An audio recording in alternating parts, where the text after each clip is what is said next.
The drama surrounding Caitlin Clark didn't return quietly to the basketball world. It slammed the door open and demanded attention. One moment, the conversation around women's basketball was stuck in a familiar loop of labor disputes, stalled negotiations, and abstract talking points. The next, new footage surfaced from USA basketball camp in North Carolina, and suddenly everything felt different. Caitlin Clark was back on the floor. Not just stretching, not just smiling for cameras. Training, competing, moving with purpose. And almost immediately, the narrative shifted from if she would speak to what she would say. Because when Caitlin Clark speaks, the sport listens. For weeks, fans had been restless. They had waited through injury updates, off-season speculation, and endless debate about whether the WNBA would even have a clear path forward into 2026. What they hadn't seen was real basketball. Not scripted workouts. Not controlled shoot-arounds.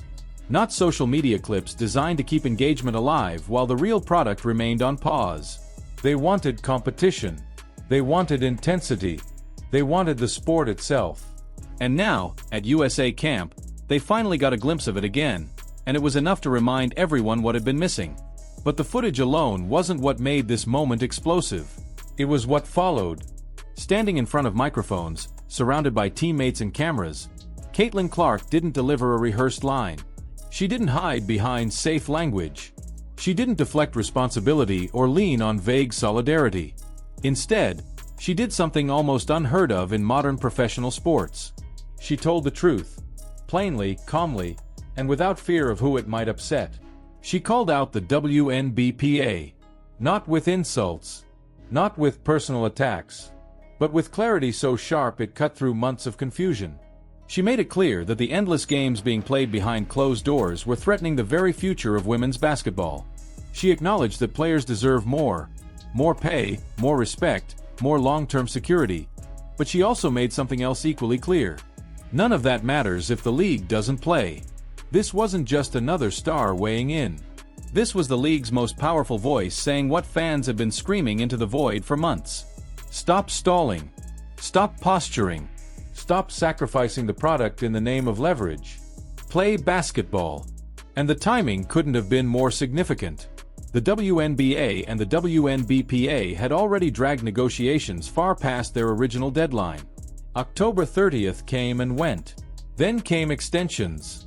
Then January 9th loomed as the new make-or-break moment. 140 extra days of legal language, board meetings, press statements, and circular arguments.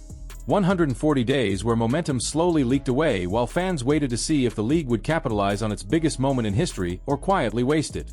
What made the situation even more uncomfortable was the glaring conflict at the center of it all.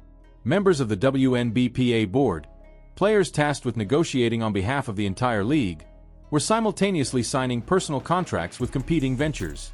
3-on-3 leagues. Off-season exhibitions. Side projects that benefited directly from WNBA uncertainty.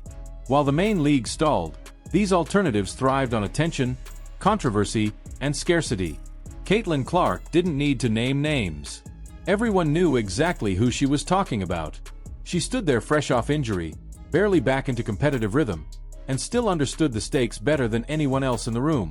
She recognized that this wasn't about a single season or a single deal. This was about whether women's basketball would finally break through as a stable, respected professional product, or whether it would once again trip over its own politics at the exact moment the world was watching. Her words landed like a shockwave. "This is the biggest moment the WNBA has ever seen," she said, and there was no exaggeration in her voice. "It's not something that can be messed up. We're going to fight for everything we deserve, but at the same time, we need to play basketball." That sentence alone reframed the entire debate. It stripped away layers of spin and exposed the core issue. The fans don't crave leverage. They don't crave negotiations. They crave the game. And Caitlin Clark, the player who fills arenas, drives ratings, and turns road games into sellouts, understands that better than anyone. She went further. She talked about money, not as an abstract demand, but as a simple equation. You build value by playing. You grow the market by delivering the product. You don't make fans care through press releases or off-season tournaments. You make them care by stepping on the court and competing at the highest level. Then came the part that truly rattled the room. The suggestion of compromise. Not surrender. Not weakness. Strategy. A shorter CBA. 3 years instead of 5. Play now. Grow the league. Come back to the table with real numbers instead of projections. With proof instead of promises. It was a solution rooted in confidence. The confidence of someone who knows the league will grow if it's allowed to breathe.